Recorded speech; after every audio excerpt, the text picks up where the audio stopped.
आरक्षणाचा जो लढा मनोजदादा जरांगे पाटलांच्या माध्यमातून काही महिन्यांपूर्वी उभा राहिलेला आहे, त्यामध्ये मनोज जरांगे पाटील हे पूर्ण आपलं स्वतःचं आयुष्य मराठा समाजासाठी पणाला लावलेलं आपल्याला दिसतं।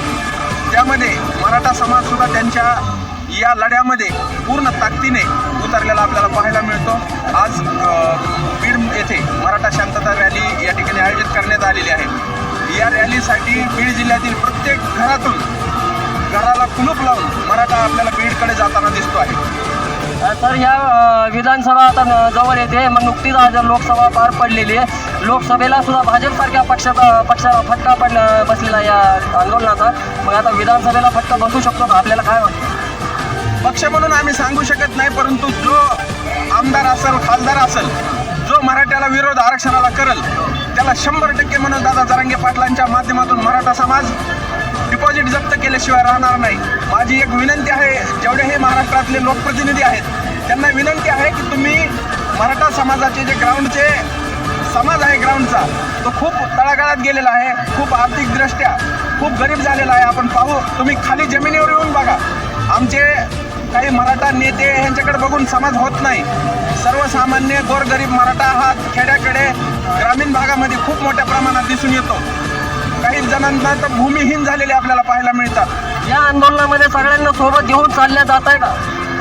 100% सर्व मराठा समाजाचं हे यामध्ये मराठा समाजामध्ये कुठंतरी काही मतभेद जाणवतात का? कुठंही मतभेद नाही।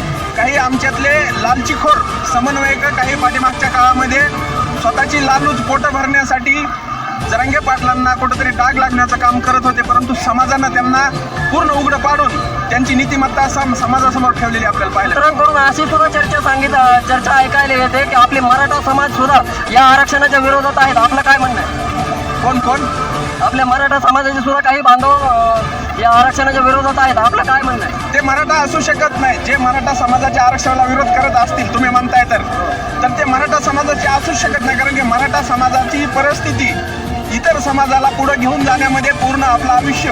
आजपर्यंत आपण अनेक रॅली पाहिलेल्या आहेत, तसेच आज सगळ्यात मोठी बीडची रॅली होईल असा अंदाज सांगितला जातोय।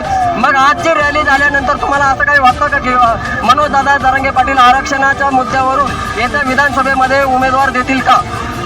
नाही, उमेदवाराचं तर नाही सांगता येणार, दादांचा निर्णय, जे पुढचा जो निर्णय असेल ते दादा ठरवतील, समाजाला विचारात घेऊन दादा ठरवतील। परंतु आजची जी बीडची शांतता रॅली आहे ती भूतो न भविष्य ऐतिहासिक होणार आहे असं मी